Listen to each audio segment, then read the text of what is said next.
റിയാദിലെ അമേരിക്കൻ എംബസിക്ക് നേരെ ഡ്രോൺ ആക്രമണം ഉണ്ടായതായി പ്രതിരോധ മന്ത്രാലയം സ്ഥിരീകരിച്ചിട്ടുണ്ട്. ആക്രമണത്തെ തുടർന്ന് കെട്ടിടത്തിൽ തീപിടുത്തമുണ്ടായി. ആക്രമണത്തിന് ശക്തമായ തിരിച്ചടി ഉടൻ വരാൻ പോകുന്നുവെന്ന് ലോകമത് കാണാൻ പോകുന്നുവെന്നുമാണ് അമേരിക്കൻ പ്രസിഡന്റ് മുന്നറിയിപ്പ് നൽകിയിരിക്കുന്നത്. സൗദി അറേബ്യയിലെ ജിദ്ദയിൽ നിന്ന് ജലീൽ കണ്ണമംഗലം തത്സമയം ചേരുന്നു. Jaleel, good morning. പറയൂ ജലീൽ, എന്താണ് ലേറ്റസ്റ്റ് വിവരങ്ങൾ? സൗദിക്ക് നേരെ ആദ്യം കാര്യമായ ആക്രമണമൊന്നും ഉണ്ടായിരുന്നില്ല. എന്നാൽ ഇപ്പോൾ സൗദിക്ക് നേരെയും ആക്രമണം ഉണ്ടാകുന്ന ഒരു സാഹചര്യമാണ് അമേരിക്കയുടെ ഭാഗത്ത് നിന്ന്. റിയാദിലെ അമേരിക്കൻ എംബസിക്ക് നേരെ 2 ഡ്രോണുകൾ ഉപയോഗിച്ച് ആക്രമണം ഉണ്ടായതായി സൗദി പ്രതിരോധ മന്ത്രാലയം സ്ഥിരീകരിച്ചു. ആക്രമണത്തെ തുടർന്ന് ഈ കെട്ടിടത്തിൽ തീപിടുത്തവും നാശനഷ്ടങ്ങളും ഉണ്ടായി.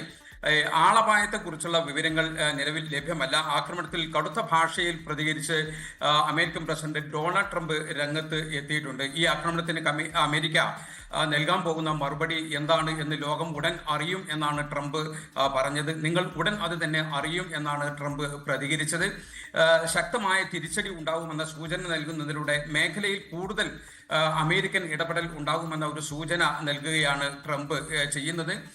ഇന്നലെ റസ്റ്റന്നൂറിലെയും അതോടൊപ്പം തന്നെ റസ്റ്റന്നൂറിലെ അറാംകോ എണ്ണ ശുദ്ധീകരണശാലയ്ക്ക് നേരെയും അൽഖർജിൽ പ്രിൻസ് സുൽത്താൻ എയർബേസിന് നേരെയും ആക്രമണം ഉണ്ടായിരുന്നു.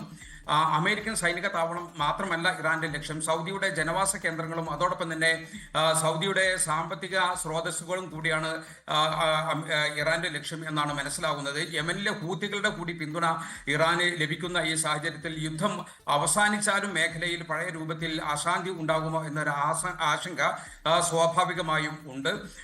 അതേസമയം ഉംറ തീർത്ഥാടകർ റമദാൻ മാസത്തിൽ നിരവധി ഉംറ തീർത്ഥാടകർ സൗദിയിലെത്തിയിട്ടുണ്ട്. ഇവരിൽ പലരും നാട്ടിലേക്ക് മടങ്ങാൻ സാധിക്കാതെ, തിരിച്ചു പോകാൻ സാധിക്കാതെ കുടുങ്ങിക്കിടക്കുന്നുണ്ട്. എയർ ഇന്ത്യ എക്സ്പ്രസ് അല്ലെങ്കിൽ മറ്റു ഗൾഫ് വിമാന കമ്പനികൾ വഴിയൊക്കെ ബുക്ക് ചെയ്തവരാണ് ഇപ്പോൾ തിരിച്ചു പോകാൻ സാധിക്കാതെ പ്രയാസപ്പെടുന്നത്. അതേസമയം ഇൻഡിഗോ വിമാന സർവീസ് പ്രത്യേക സർവീസ് ഇന്നു മുതൽ ജിദ്ദയിൽ നിന്ന് നടത്തുന്നുണ്ട്.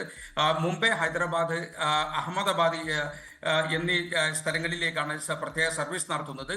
നേരത്തെ ബുക്ക് ചെയ്തവർക്ക് മാത്രമാണ് ഈ സർവീസുകൾ എന്ന് അറിയിച്ചിട്ടുണ്ട്. യാത്രക്കാരെ ഇൻഡിഗോ ടീം തന്നെ നേരിട്ട് ബന്ധപ്പെടും. അതിനാൽ അറിയിപ്പ് ലഭിക്കാതെ ആരും വിമാനത്താവളത്തിലേക്ക് പോകരുത് എന്നും ഇൻഡിഗോ അറിയിച്ചിട്ടുണ്ട്.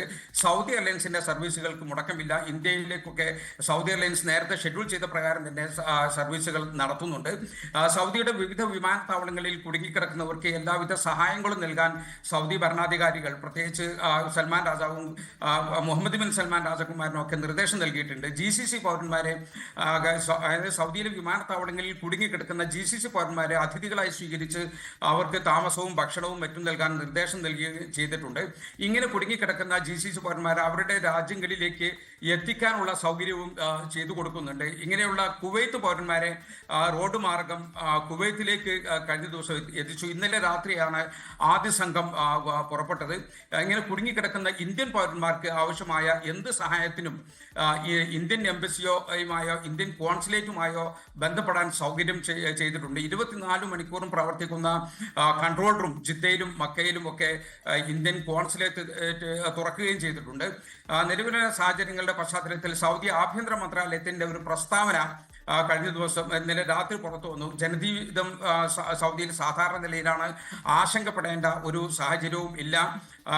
രാജ്യത്തിന്റെ സുരക്ഷയും അതോടൊപ്പം തന്നെ സ്വദേശികൾ, പ്രവാസികൾ, തീർത്ഥാടകർ ഇവിടെയൊക്കെ സംരക്ഷണവുമാണ് പ്രധാനം എന്ന് സൗദി ആഭ്യന്തര മന്ത്രാലയം അറിയിച്ചു. വ്യാജ വാർത്തകളും അതോടൊപ്പം തന്നെ വീഡിയോകളും ഒന്നും പ്രചരിപ്പിക്കാൻ പാടില്ല.